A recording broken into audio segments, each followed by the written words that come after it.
My name's Diamond Dallas Page, WWE Hall of Famer and creator of the DDPY fitness system. For decades, I have always been ahead of the curve when it comes to holding back the hands of time. And at 68 years young, my regiment is not for the faint of heart. My routine challenges even the fittest athletes who are less than half my age. But to me, it's just a typical day. I've invited some of my celebrity friends and some incredible warriors from around the world to experience it for themselves. So the challenge has been laid down. The only question is, do you have what it takes to survive DDP's Gauntlet? Bang!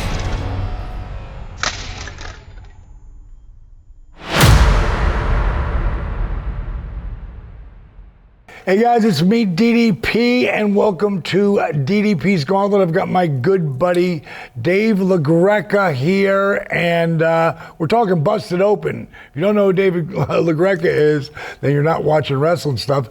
But I want to get into, first of all, dude, it's great to have you here. Always. Thank you so much for having me here. It's amazing. And you, we just got done filming for Busted Open. How do you guys mark that, as far as show, like Rogan does, like 1114? Like, how do you you got so many shows, you're doing 7 shows a week. Yes. I mean. So we're live on SiriusXM Fight Nation now 7 days a week, 9 a.m. to noon. Every single day. Right. And then we're also a podcast. You can hear. Will you break that down? Yes. Break it down. So from 3 hours, what do you take it down to? About 45 minutes of like the best content. The best content of that day. And it's up on a podcast. The podcast is doing extremely well, which we're very proud of.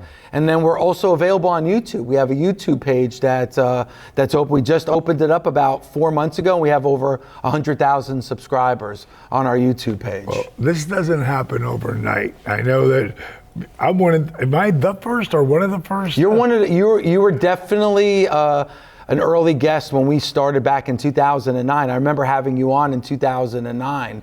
So yeah, you're one of the first guests that came on Busted Open. And back then, and this is really about, I talk about a lot of different things. A lot of it has to do with imagine, what if, because there's so many things that you can do, but it doesn't happen with 7 shows, 3 hours a day, and 3 different channels all at one time. Starts with one show. It starts with one show, and it could all have been over with one no. Like, this is definitely a story of, like, if I would have accepted the no, right, I wouldn't be where I am right now. And, I'm living a dream, being able to make a living talking about what I love the most, which is professional wrestling. But it was not easy. A lot of people said no. A lot of people said this isn't going to work. Right. A lot of people, you don't have no audience. Yeah, nobody cares. Nobody cares. It's pro wrestling, and before you knew it, it's my career, it's my job. But you're right. You don't do it alone. There was a team of people that believed. And before we get there, because I want to come into that. Okay. But where does it start? Like, obviously you're a wrestling fan. Mm-hmm. You got a regular job. What was your job? I was working for SiriusXM, but I wasn't doing wrestling. I was doing football. I was doing the NFL. So you were seeing the inner workings. How long were you doing that? I was doing that by that time about 6 or 7 years. So 6 or 7 years. What are you doing before that? I actually, before I got into radio, I was a bank manager. So you go from a job that you would hate. Yeah.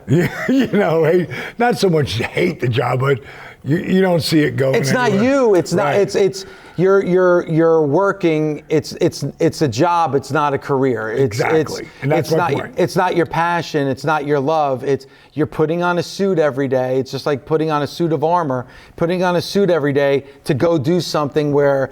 To make the donuts. Just to make a living and to make monny. That's right. The only reason why you're doing it. Now, did you go to school? I did. You get a college education? Yes. So that's probably what helped you get that job as a bank manager. Yes. That's kind of an upper tier no matter what.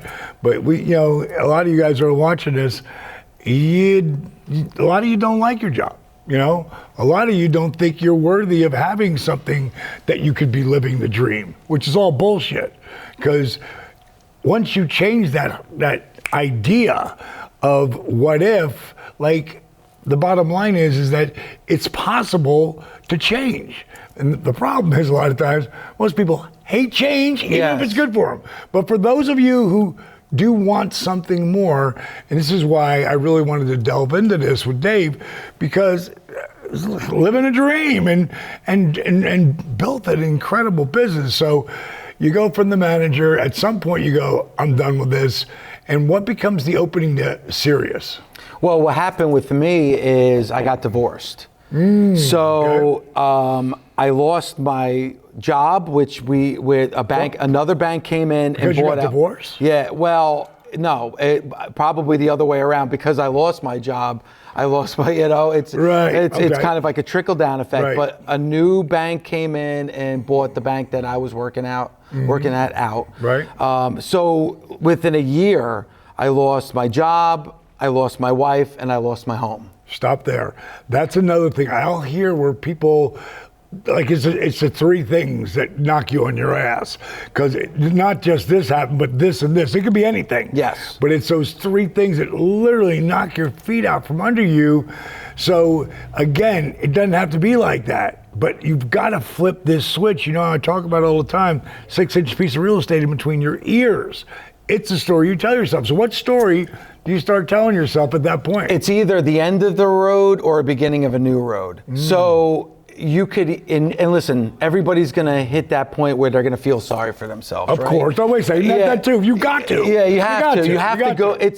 You have to go through that process of like, woe is me. Why is this happening? Right. You know, and I went through that, but I also went through it for a very short time. I'm talking like you have to unplug it because it's unhealthy. Right. So then you have to start thinking of, and this was my mindset, Dallas. Like my mindset was, all right, now it's a clean slate.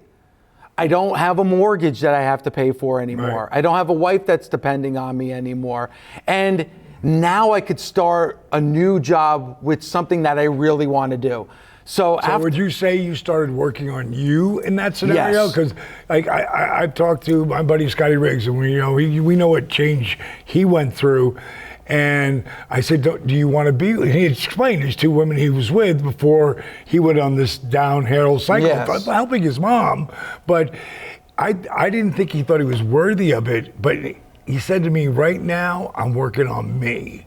And that is so important to work on you right here. So you're working on you. So. Yeah, you have to. And you know, you have to make that decision that, hey, I'm going to make myself happy. And I know that sounds selfish when you first hear it. No, it doesn't. But it's so important, because if you can't make yourself happy, you can't make anybody else happy. And if you can't love yourself, it's so hard to love someone else. Yes, really. It really. And so I always say, I give that advice to everybody, because that's what I said to myself in that moment. And I say it to everyone.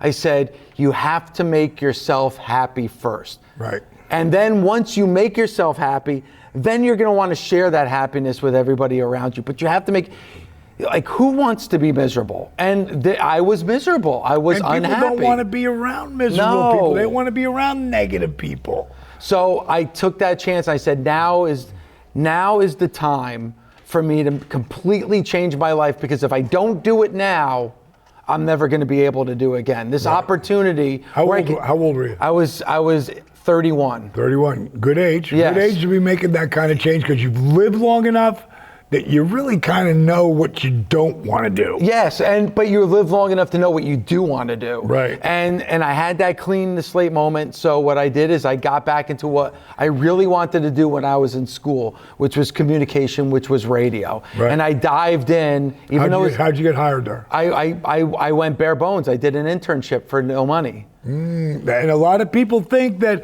well, what do you mean no money? And it reminds me of wrestling, for guys who are, oh God, man, DDP, I want to be a wrestler so bad. I want to be a wrestler so bad. I said, well, are you willing to drive 600 miles to the show and make $35 and maybe sleep in your car? Like, what? What do you mean? Like, Yeah, because that's how pretty much everybody starts. Yeah, and you have to. And if you're lucky enough to get booked. Yeah, and listen, I still had to work, but what I did is I got an internship. That was the priority. I got an internship at WFAN in New York City.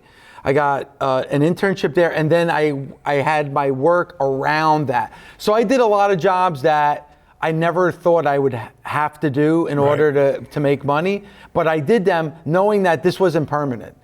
I'm just doing this right now in order to fulfill my dream. Right. So I did a lot of different jobs, picking up garbage, picking up old uniforms, dirty uniforms, delivering potato chips. I did a lot of different side jobs in order to make money to pay my bills, but also with the goal in mind that I am going to do radio. So once you have that mindset, you don't settle for second best. Right. And so even though I was working in radio, I knew what my ultimate goal was to have my own show talking about professional wrestling. Oh, so that was the vision coming in to that 6-year cycle. The first day of my internship, I wrote, it's almost like, how people have a bucket list. I wrote a to-do list, and I started it from one, which was simple things, to what my ultimate goal was, which was at 10. So I had one was to be hired, to get to a full-time job in radio. Like I just made this like checklist. This is a plan. If you don't make a plan, most people fail to plan. The plan doesn't fail. They fail to plan because they don't. And I always tell everybody, just don't think it, ink it.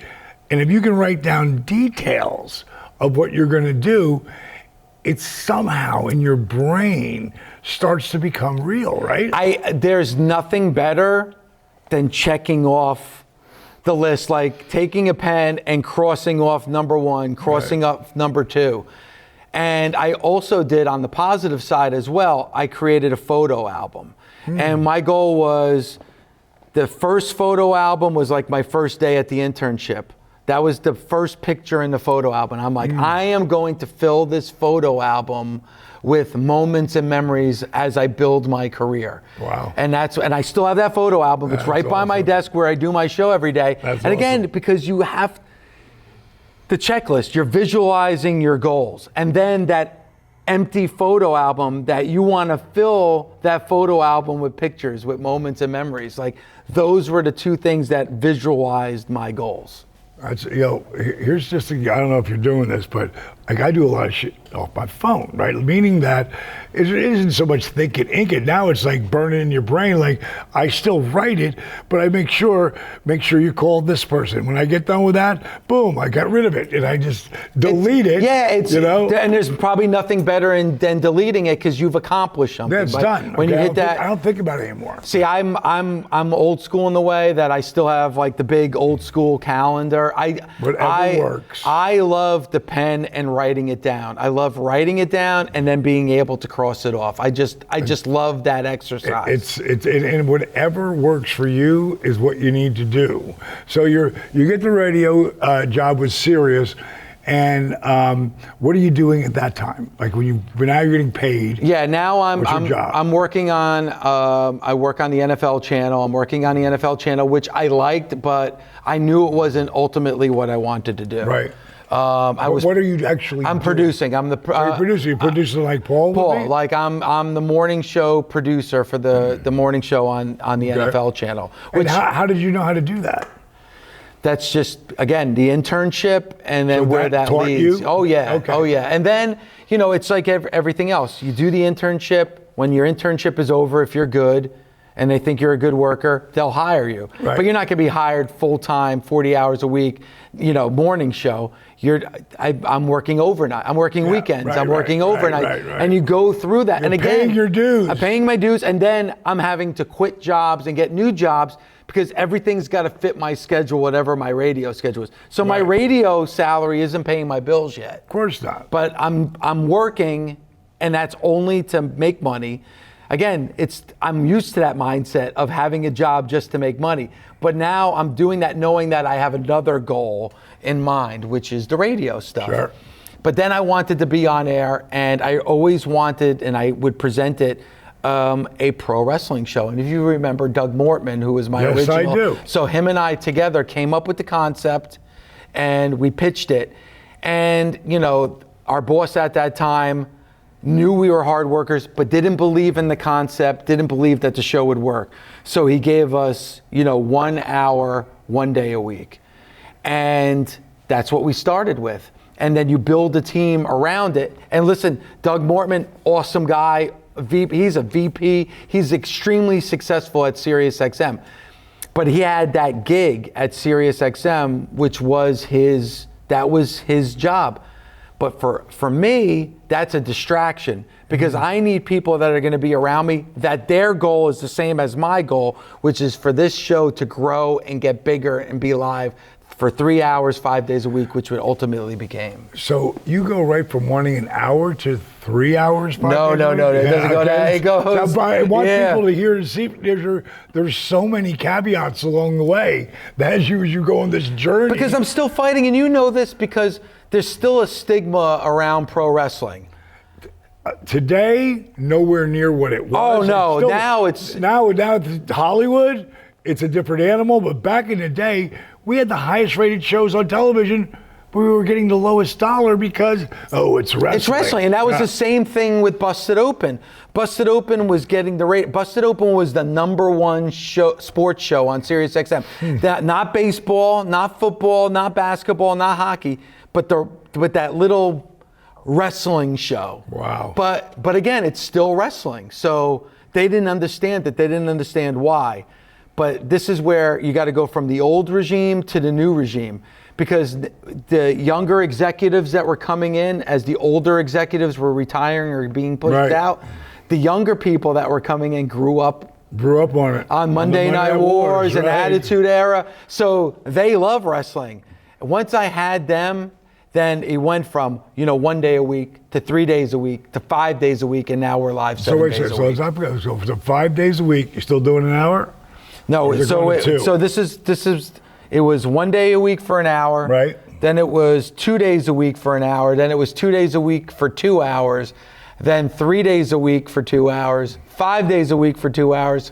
5 days a week for 3 hours. Now 7 days a week for 3 hours. So this is a lot of growth, and I believed in it. And at what period of time from, let's say because it takes a while to establish yourself. I don't care what it is. So you go a while for an hour show. Yeah. Now they're going to add 3 days a week. Is that what it is? Yes. 3 days a week, hour show? Yep. Okay, so how long did it take to get to that spot?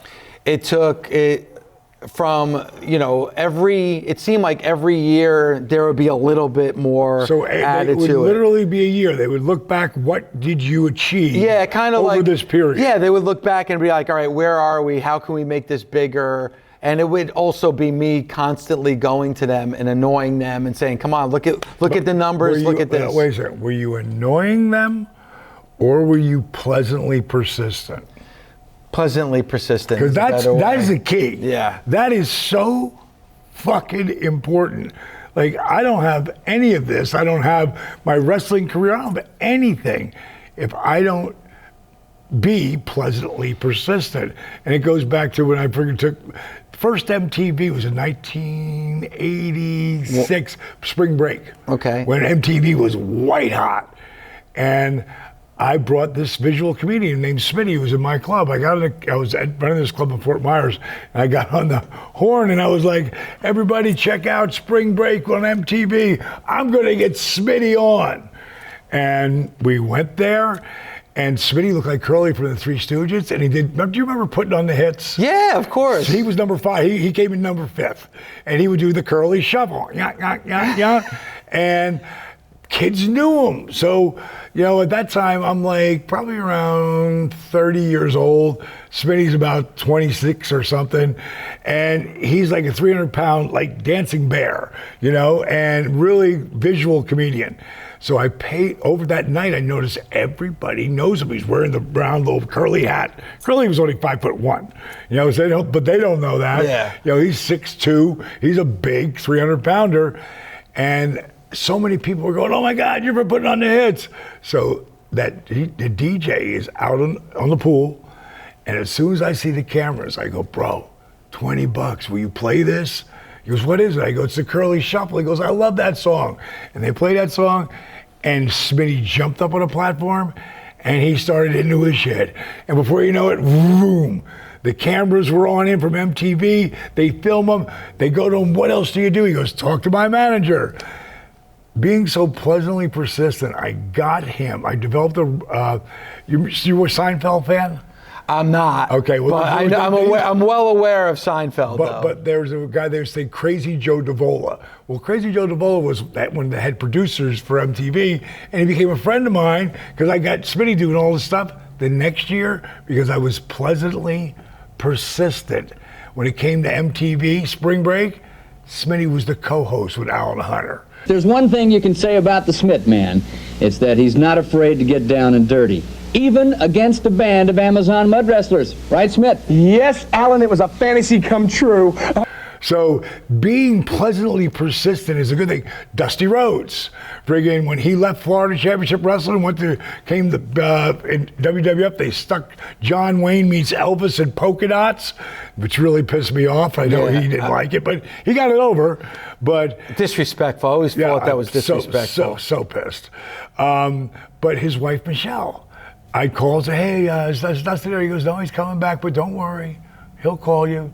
And because I would keep that communication, those relationships. So it's really important when you have a relationship with someone to stay in tune with them. It takes work, but you have to, if you care about them, it's not work. Yeah. So you're being pleasantly persistent. But you also, like those examples, you have facts to back you up as well. Right. This is how it's going to benefit, not just me, but it's going to benefit you as well. So, but it took, it was 7 years of, I still had to do other things, like I was doing other jobs at SiriusXM. Before it made you money. Yeah, before it started to make me the money. But so you were 7 year overnight success. 7 years. 7 years overnight success. Yes, so that's 7 years with a lot of people doubting me, a lot of people saying no, and a lot of time where I'm like, man, I'm putting a lot of time and hours into something that I haven't seen any money for. Right. But when the moment came that they called me into this boardroom and told me, hey, all the stuff that you're doing for us,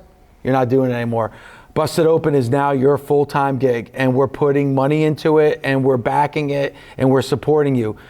That moment's one of the greatest moments of my life because it's like watching your baby grow up into something successful. Sure. It's like, wow, when you feel that moment of it finally paying off, there's nothing better than that. That's why I wish everybody that's listening to this right now, if you do have a dream, there's ways you can achieve that dream. It's not going to be easy. Or a version of that dream. Yes. And listen, that could change. You look at somebody like a Corey Graves. He wanted to be a professional wrestler, but you know what? His journey changed, and now he's a commentator. He's kicking ass. He's doing a great job. He's awesome at it.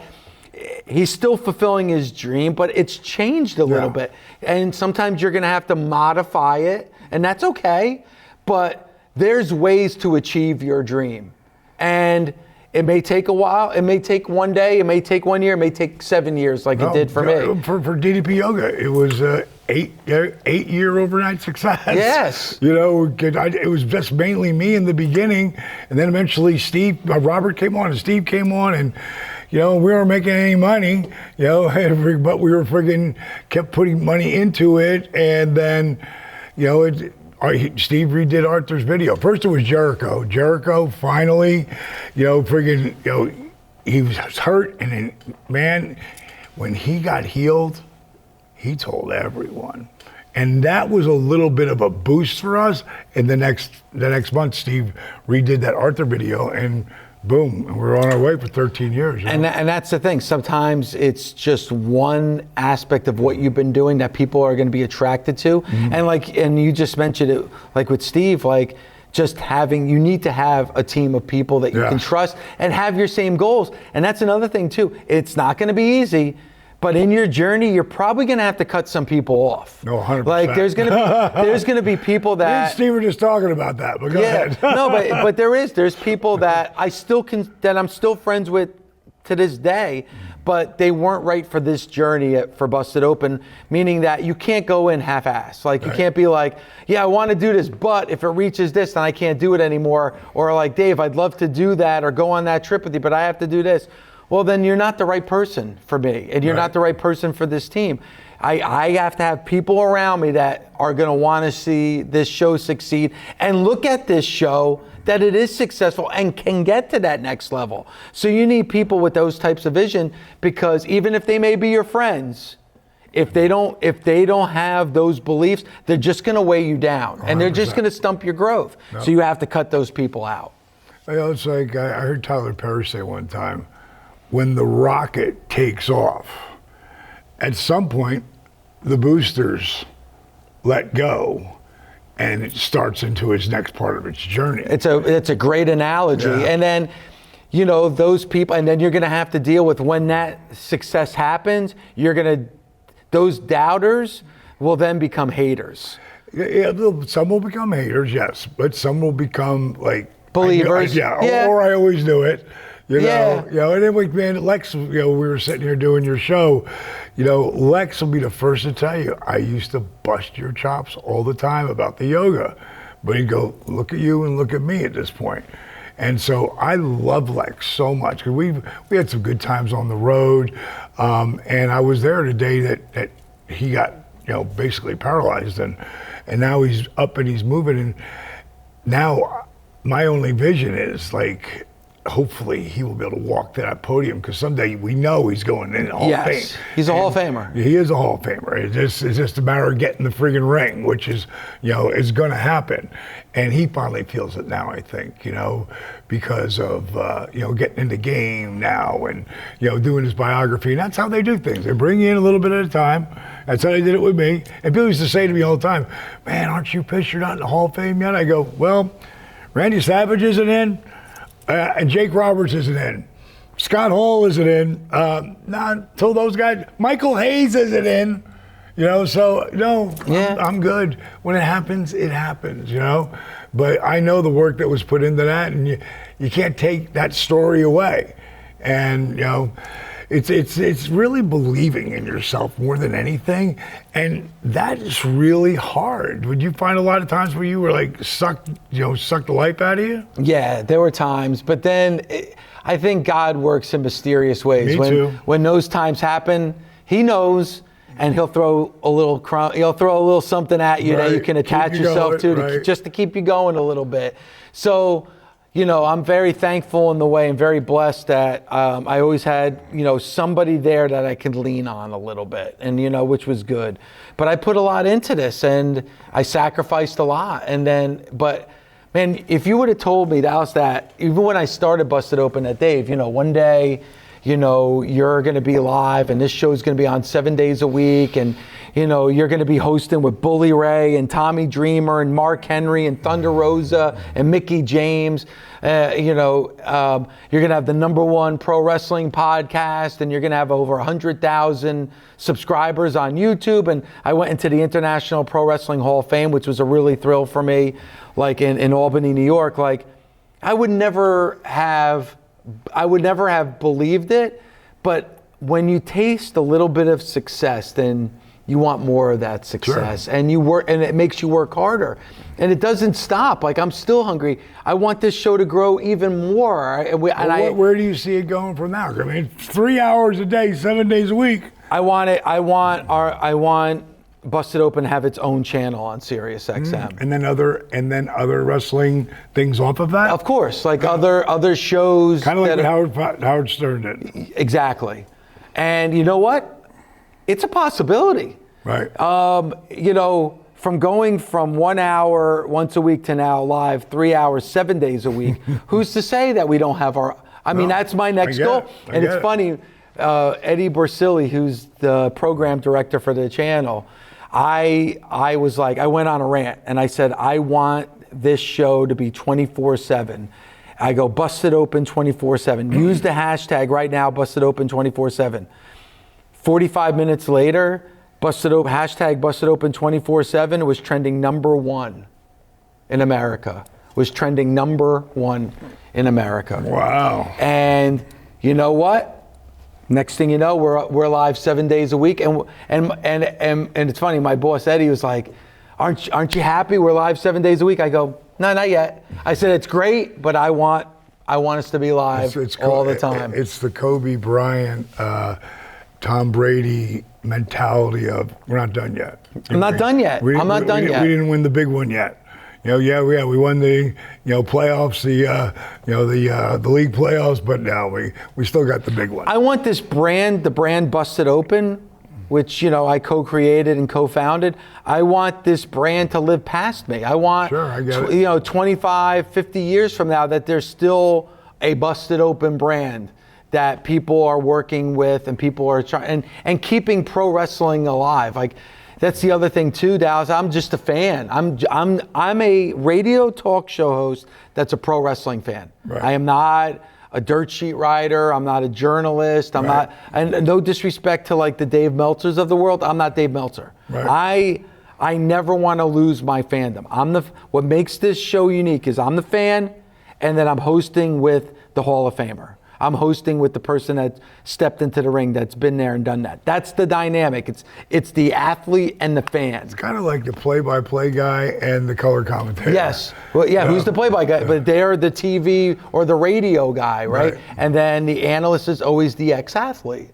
That's two unique perspectives. I want to keep that together. The only thing that's different with me is that, again, it's my fandom. Right. I'm never going to lose being a pro wrestling fan. That's who I am, and that's what makes this dynamic and this show so special. So let's go back to you being a fan, and you 80s. You weren't a fan in the 70s though. I became a fan in 81. Okay. I was 10. And who was your guy? My initial first guy was Tommy Wildfire Rich. No shit. So I grew up in New Jersey, and for you to have Tommy Wildfire Rich from Georgia, yeah, who at the time did he become champ yet? It was just after he lost the NWA World Championship. Okay, at 21. Yeah. So I'm by my friend's house, and it's a Saturday. And I had never watched wrestling before, and he's watching wrestling. Now I've heard of it, but I never watched it. And and my friend Jeff was like, "Hey, do you watch wrestling?" And I go, "No." I go, "Isn't that fake? I heard that it's fake." He goes, "Oh no." He goes, "This is the NWA, the National Wrestling Alliance." He goes, "There's other companies like the WWF. That's fake. This is real." And I was like, "Really?" And he goes, "Yeah." So it was Georgia Championship Wrestling, Gordon Soley, Georgia Championship Wrestling. So I was like, okay. So I start watching with him, and the first thing I saw was Mad Dog Buzz Sawyer, chain around his neck. And you can believe he's believable. And he's yelling and screaming about Tommy Rich. They go to break, they come back, and Gordon Soley is interviewing Tommy Rich, and Tommy Wildfire Rich, I'll never forget, he reminded me of David Lee Roth, like the long blonde hair. He was a good looking guy. Yeah, and he was talking about Buzz Sawyer, and I was like, man, this guy's so cool. And then Buzz Sawyer comes out and hits Tommy, and then they start fighting and they're punching, and Tommy Rich starts bleeding, and I'm like, that was it. And then I started. Every Saturday, I would watch Georgia Championship Wrestling on WTBS at 6:05. Yep. I would watch Georgia, and then what it was that I started buying the wrestling magazines, and that's when it opened up this whole other world of, I didn't know there was other shows and other companies. Me either. Like I didn't know. Because I come from Jersey too, and I didn't know that either. I had no idea, and then I'm like, what's this? And that was right when cable TV was booming. We had cable TV. So I was able to watch the WWF. I was able to watch Georgia Championship Wrestling from Florida, Polynesian Pacific Championship Wrestling, oh my God, AWA, world class because of cable TV. I was able to watch all of it. And then, like now it's on primetime TV. This was you'd have to watch it at midnight or 11 o'clock at night or really early in the morning. Right. Yeah, it was like just this buffet of, it was just such a wonderful time to be a wrestling fan. Okay, so the 80s, what about the late 80s? Because Tommy still your guy? No, it started to change once my eyes opened to all this. By 1984, my favorite was the Nature Boy Ric Flair. Yeah, okay. And from '84, it's gonna stay there for a while. Yeah, like that was my guy from then moving on. What about into the midnight? Rick was still my guy. Rick was still my guy. Yeah. Well, when you grow up with them like that, they become part of your family. So it's not really just a guy that you look up to and you're entertained by. It's like you see this guy for you sometimes once to 3 times a week in your living room. Yeah, and you feel like he's part of you. And I remember their 8th grade year. There was a school project, and it was, if you were able to have dinner with 4 people, who would those 4 people be? Interesting. In history. And it was for me. All wrestlers? No, it was Jesus Christ. Okay, that's a good one. Rod Serling, the creator of the Twilight Zone, writer. It was Roger Staubach, quarterback of the Cowboys, and it was the Nature Boy Ric Flair. Those were the 4. I mean, think of that. I mean, that's quite a 4 horsemen. And then you fast forward, I'm doing interviews with Ric Flair. I've had Ric Flair in studio. I've become very, very friendly with the Nature Boy Ric Flair. Right. So, that's part of the dream. That's part of the accomplishments. When I talked about those accomplishments, when I said about that bucket list that I made, those 10 goals, and the first goal, getting a job in radio, one of those goals was to interview the Nature Boy Ric Flair. And let me just say this, that those goals, I've been able to cross off all 10 of those goals. When you're a fan of Nate, who's your favorite rival? Dusty. Yeah, right. I actually did a show, and it's still available. I did a show for SiriusXM.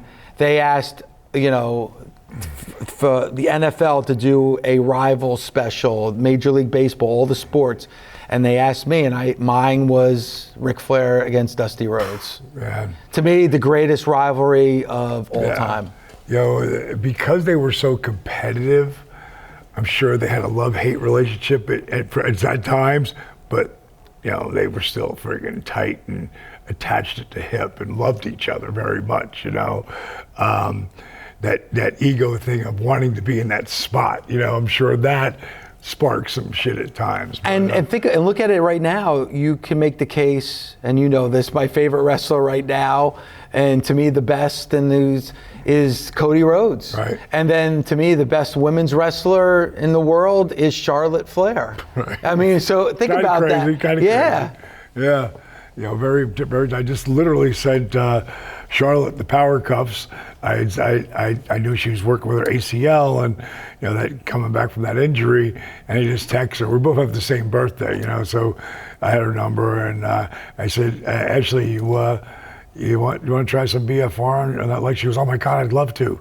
So I sent them over to her. Awesome. Yeah, so that was pretty cool. So you went through the gauntlet yesterday. Yes. Okay, so just quick notes on, it's the cold plunge. What were you thinking the night before? Because I took you down, we checked it out, it was 43 degrees, and you got to see, okay, these are the things we're gonna do tomorrow. Where'd your mind go? Well, the night that you showed, in my brain, I'm like, I'm not doing it. Right. I'm not doing it. And this is your gift that you have, talking to you, conversing with you that morning. And that I was like, I want to do this. Right. You got me to the point where I was like, I am not going to do this. There's no way I'm jumping into that tub. I want to get in that tub. And that's the mindset. And you said it. You said, I remember I had some questions, and you were like, bro, if you don't want to do this and you're going to go into it with such a negative attitude, then you were like, then don't do it. You said it just like that. Then don't do it. And I'm like, wow, that's a strong statement. Right. Because now I'm hearing that no again, right? But you're also, if you went into those rooms that you were trying to freaking grow busted open, and you had that attitude, you ain't selling shit. No, I'm going to go in there with a defeatist attitude. Exactly. So that next day, that next morning, I completely, now I'm like, I want to do this. Right. And I knew that the only way I would be able to get into that tub and stay in that tub is if I'm thinking, hey, this is something I can do. It's no big deal. I can do this. Right. And that was my attitude. I'm thinking that lifetime for a life change, and what better way than to do the cold plunge. There you go. And I'm here with one of my heroes, DDP, so I can't fail. I mean, all I have to do is sit in cold water. Think of it as warm water. It's warm water. Yeah. Right, Matt? It's warm water. Look at me and just talk to me while you're going in. Yep. Tell me a story, man. Well, I'll tell you this. Being here in this home and being with your lovely wife and the amazing meals that I have been a part of has been absolutely fantastic. Phase 1 of DDP's Gauntlet, the cold plunge. The key benefits include activating brown fat metabolism, enhancing mental resilience, strengthened immune system, and a dramatically boosted mood.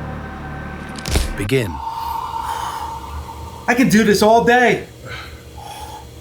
All day. Just let yourself easy into it. Ease into it. Go as low as you feel. If you want to stay there, you stay there. But don't focus out. Look at me. Look at me. Did you ever think that busted open would ever be what it is today? Never. I mean, 15 years, next month, greatest 15 years of my life. Oh, you're doing good, bro. It's been absolutely amazing. You're doing good. You're doing good. It's like being in Jamaica. Jamaica. I mean, this water's hot. Throw some ice cubes in this water, for God's sakes. Come on, Stone Cold, you couldn't do this? Are you kidding me right now? Bully, where are you? Get in here. Come on now. This is like nothing. I can do this for hours. Show them how you go up to your neck. Come on. Up to your boobs. Come on, get up to your boobs. There you go. Come on, Are my nipples hard? They're getting Are my nipples hard yet? Oh, now they're definitely going to be. Oh, boy. Oh, look, you own this now, bro. I own this, DDP. This is because of you. I love you. Life-changing, Matt. Life-changing, Paul. Producer Paul's next. Producer Paul's next. Okay, that's good. I'm good. I'm good. That was great. That was great. Beautiful. Now remember, rub your arms. Rub your arms, rub your legs. I'm going to get your towel. Hold on. This is nothing, man. I feel great. I feel great. I feel absolutely great. Thank you. Warm towel. Oh, this is so good. Warm towel. Whew. You bring you ready, right? Yeah, I feel great. I feel great. Yeah, if you do it again another time, you'll be able to go so much better, and you fucking did great. You're over Did a I? minute. Did I do good? Yeah, you did really good. All right, thank you. You did really good. All right, Thank you. Go get changed. I want to take you to the oxygen. Okay. Head them to Livo 2. But again, you need to have that person. You're been that person for a lot of people, right, that they can lean on you to be inspirational. You are just, if there's, in the definition of positivity in the dictionary, there should be a picture of you, because you are a human version of that word. Oh, that's a cool compliment. So now we're going to head over to Livo 2. Did you understand that when I was taking you through that? Like what the benefits would be? I did. I mean, I understood it, but and again, I'm just like, now I'm like revved up. Now after accomplishing the cold plunge, now I'm saying, all right, I can do this. So I was listening to what you were saying, but I was like, you know what? Let me get on the bike. Let me literally get on the bike and do it. And that's exactly what I did. Phase 2 of DDP's Gauntlet, Hypoxia training. The key benefits are it produces higher oxygen levels to the bloodstream, accelerated healing of body tissues, enhanced ability to utilize fat as fuel, and enhanced cognitive function and overall brain health. Begin. Just manicured hairstyle. It was tough. It wasn't easy. When you take away your oxygen, yes, it's kind of weird. The first time I wasn't doing it with the guy who trained me to do it the first day, I'm on myself, and I just took off. And that's why I kept going, slow down. So don't, because you take off too fast, I ripped the mask off. And all you had to do is push the button down and it goes to 60% air as opposed to 6. Well, for your case, it's more like probably about 14% oxygen. And just so you guys understand, if you've never seen me talk about this, you're breathing 20% of this air is oxygen. And what we're about to do and what he's doing in the Gauntlet today or yesterday was more like 15% oxygen. And the reason we're taking that away is so when we blast it and put the oxygen back in, the oxygen comes in and heals you at a cellular level. And I just know the difference in my memory. And that's the main reason I stopped going into hyperbaric chambers. Even though I've got 2 of them, I don't even use them. I know I'm going to use one as I get older, but I'm going to get, probably get rid of the other one. But so, did you like that? Did you like the feeling of that? I mean, eventually, yeah. Eventually, right? When you got all the air. Yeah, when I got the air, but again, I am. You have to focus. Like we were talking about this earlier, where I'm not looking ahead. I'm not thinking ahead. I'm just living in the moment. Right. And that is breathing. Like something as simple as breathing has now become difficult. So now I'm completely focused on it, and I'm pedaling at the same time. But I'm pedaling, and I'm not even really thinking about me pedaling. And you don't even realize you're not cold anymore. Oh, because gosh. You're behind someone else. That was that was completely and that was just a few minutes earlier, but it's almost like that didn't even happen because now I'm just completely focused on the breathing. I'm gonna go for a total of 4 minutes before I put you in a sprint. We're only gonna have you sprint when you do for 20 seconds with the hypoxia, and then we're gonna put all that oxygen in. You're gonna keep sprinting for 10 seconds, and then you're just gonna chill out nice and easy for 30, then we're gonna repeat that. Does that make sense? Okay, cool. And all I'm going to have you do is turn one dial up, and I want you to sprint for those 30 seconds. 2, now go. Pedal, pedal, pedal, pedal, pedal, pedal, pedal, pedal, pedal. Good, good. Come on, brother. 2, now here's all that oxygen, brother. Deep in, deep in. Give me 10 more seconds, 10 more seconds. 10 more seconds. Completely chill. Slow down, nice and easy. Slow down. You got heart rate all the way up to 146. Chill out. 2. Now go. Good. Come on, push it. You're only at 120 your heart rate. Good. Now you're 121. 2. Give me 10 more seconds of all that oxygen. Come on, push it, Dave. Come on, David. 2. Good. All right. You feeling all right? You feeling a big difference though when we do go to the box? Yeah, right. It's a different world, man. Good, baby. Good. 10 more seconds of this. 10 more seconds. Come on, baby. 2. I'll give you the last 10 seconds of all that oxygen. Come on, give it up. Leave it on the table, baby. Come on, push it. Chill out. What oxygen? 99. Oh, it wasn't 99. When you get all that oxygen, that's where it comes to. Now, remember I told you this is going to be the most challenging part? Here's where he's going to take all that air, push it out, and how long can he hold it out and still, he's pedaling air right now. That's all I was doing when I was doing this. Push all the air out. Deep breath. Push all the air out. Squeeze your obliques and abdominals. In other words, fucking push all the air out while you're pushing your stomach back towards your spine. Now you got 122, it's perfect. Now when you push all the air out and you're gonna hold it out, just raise your right hand. Okay, go. That's 1, 2, you lower you want 3, 14. Are you still holding your air out? 15, 16, 17. That was fucking good, dude. Is that crazy, right, though? That was great. Friggin', that was really good. 17 seconds. You okay? 7, 8, 9, 10, 11, come on. 12, 13, 14, 15, come on. That was good now. You were consistent, man. Now just breathe. Look at take your heart rate up when you don't breathe. 3, 2, 1. Great job, bro. Whew. You survived the first 2 levels of the Gauntlet. Feel okay? Yeah, I feel great. Thank you. Just like wrestling, and guys, and me and Mach were the first people to ever lay it out. Guys busted. When I say laid out, I mean a match and an outline of where we were going to go. The guys busted my chops so hard about it. Do you think anybody said anything to Savage? Zero. Sure. Zero. I remember watching Steamboat, who I love. I still love watching him wrestle, man.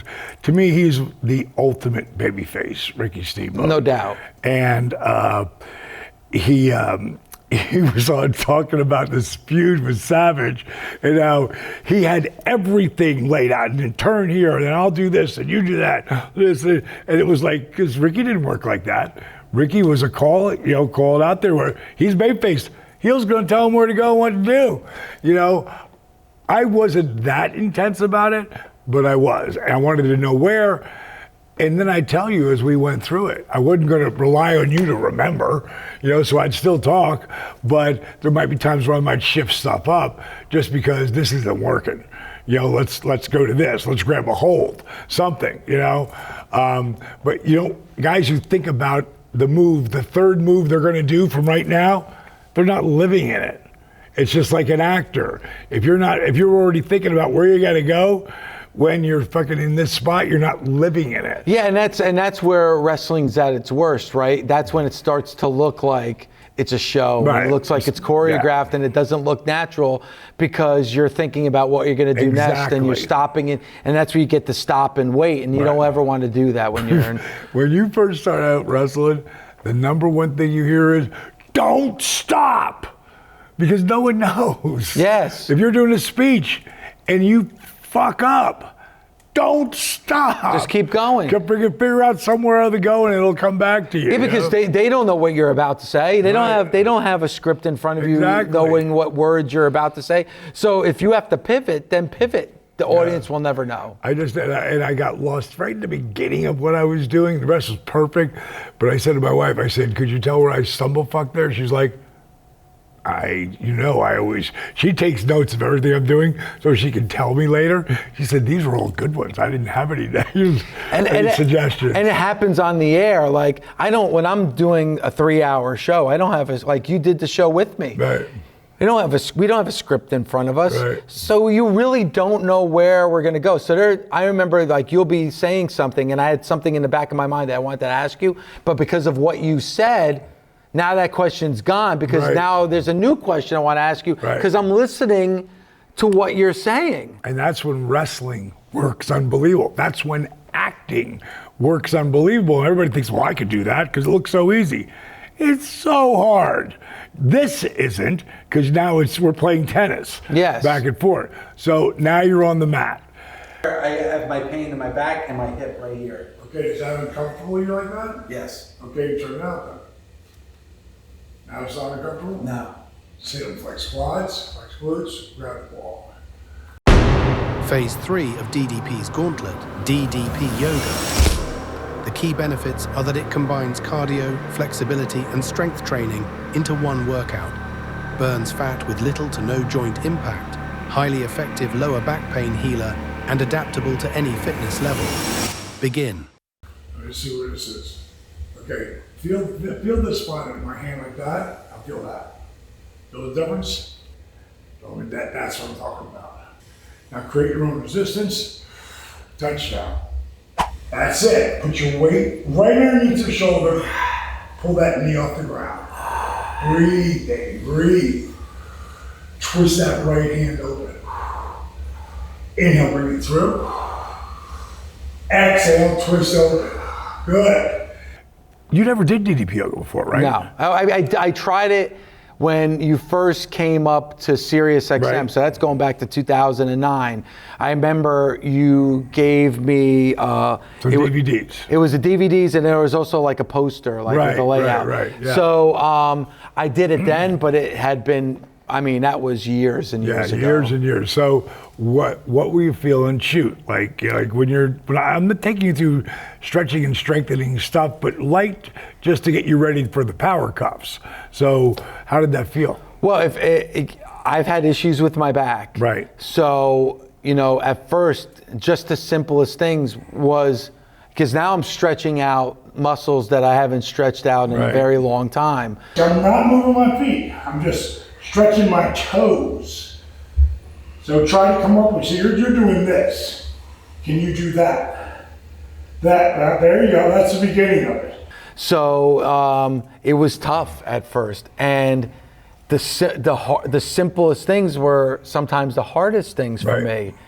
But again, now, like, here we are, it's the next day after that. God, it feels so much better because I worked on things that just I needed to work on in the worst way. It's oil for the Tin Man. So then we get to the PowerCuffs.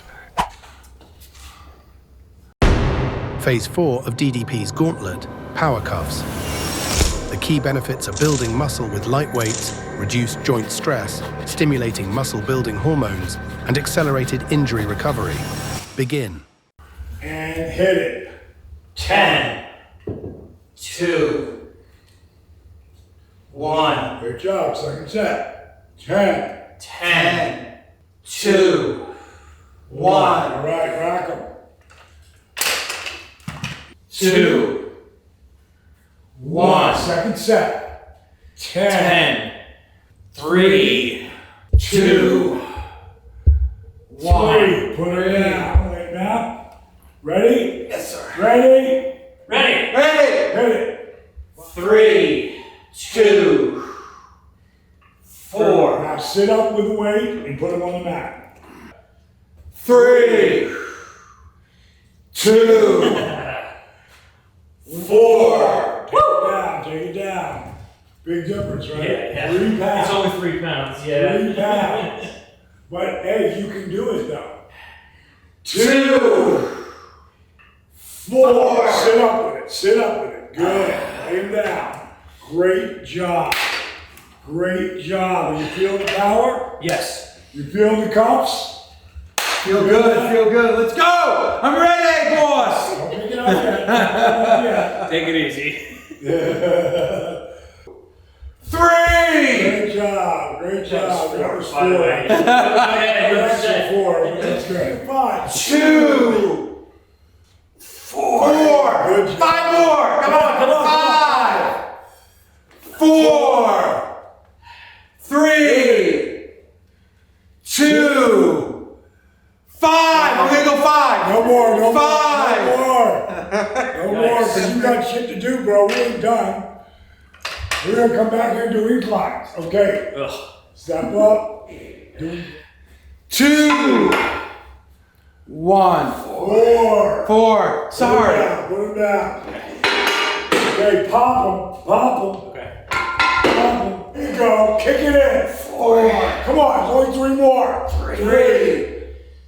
2. 4. Put him down. Right. Now you just experienced that wall. Yeah. All right? You normally would have just quit, but you did it, and you were strong enough to do it, but in your mind, started feeling pain. So you gotta fucking push. You're young enough to push through that, okay? Where's your freaking phone? I wanna see where your heart rate's at. That's the main thing. Yeah, you're okay. 140, you're fine. Good job, Paul. All right, grab over here. And we're doing the curls. And now grab it and hit it. 10. Good. 9. How does that feel for weight? Okay. Good 8. for you, Dave? 7. 6. 5. 2. 1. Great job. So tell Paulie, take those. 10. 5. 4. There you go. Pop them down. So 4. good. 3. 2. 4. Good job. Last set on these. Okay. Then we'll go to hammer curls and incline flies, which Great. will drop down a little bit on that. Yeah, perfect. 4. Great job. Picture you saying when I'm shaking, like, see, you're shaking, that's a good thing. You're turning it on. That's it. 4. 3. 2. 4. Great job. Pop them. Gotta feel way better. That feels good. 5. 4. 3.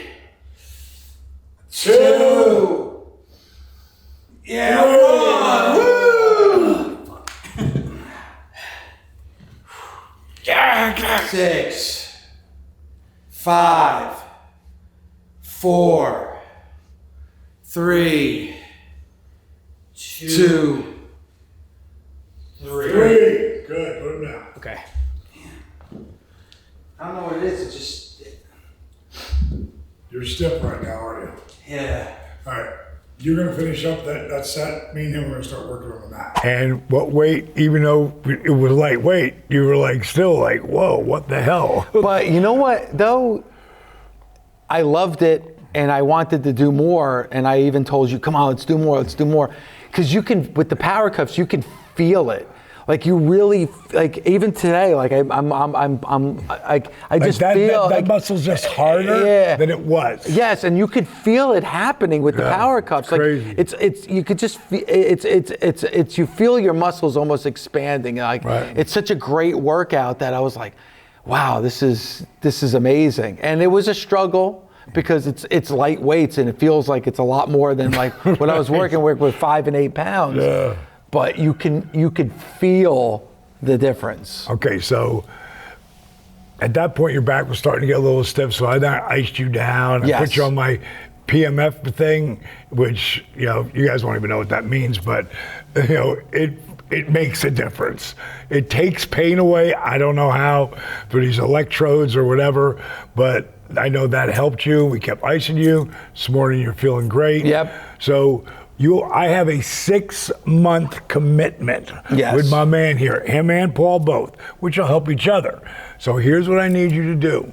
Moving forward, starting tomorrow, I need you to write it down. Okay, what are those goals? I want you to text me what you're eating because you can't out-train a bad diet. And you want to get rid of this. Yes. Okay? So bottom line is, I want you to do the list with your wife, okay? That's the stuff that, bringing you in here and friggin' putting all this together and doing all this, that's the only thing I want from you. Because when you educate yourself with the list, the rest will fall in line. You won't have to find discipline. Discipline will find you. And that's one of the best things that can happen to anybody. So do I have your agreement on all that? I made a commitment and I'm standing by that commitment. And I'm just making it in front of the camera. Yes, I'm doing it now. Like, listen, it's for my benefit. 100%. It's for my benefit. The person who's going to benefit is me. Right. So I am definitely committed. And listen, I want to be around for a long time. There's a lot more I want to accomplish, so I'm not going to be able to do those things if I'm not going to be able to get out of my chair. Because I spend a lot of time in this position. Because I do. It's not good. I saw a book that said sitting is the new smoking. and I got to get up. Kind of real though, But man. what better way to do that than immediately after getting out of this chair, after doing my show, is getting on the mat. Right. 100%. And stretching, and then stretching and strengthening. Yes. And don't call my shit yoga. I don't. Hey, dude, this was awesome. How long we go, Steve? I don't know. It doesn't. I think we're going about 30, 40 minutes. So it was a great conversation. Love it. I appreciate you coming in here and doing this. And what I want to do is. Well, thank you, really quick. Thank you for opening up the doors here at the Performance Center, and then opening up the doors to your home. Yeah. Listen, I know how it is to we're friends, but you have a life and you're opening your doors to your life to help me and to help us. Like, that means a lot. So thank you for doing that. And you're going to help a lot of people from your show, pick up people from here, and it'll drive, it's like take care of each other. And that's how you want to age, and you're over 50 now. I'm 52. I'm going to be 68, and bottom line, when this probably airs, I will be 68. But I own that. And it's so important to own your age so you're not always worried, oh God, I'm getting a year older. What did I do? Like, what did you do over that year? What did you accomplish? How many things did you check off? That's what makes me feel good about me. So. Well, I know a lot of people that are listening probably are on social media, like on Facebook. Facebook every year does like your memories and things that you want that filled up with accomplishments and goals being achieved. Like you don't want to look at that and say, all right, what did I really do this last year? Look at it and say, wow, look at what I did this last year, 100%. Next time on DDP's Gauntlet. Okay, and how long do you stay in? Just as long as you can. Okay, that makes it sound like life or death, as long as you can. Woo! We're doing it live. We're doing it live. Oh my god.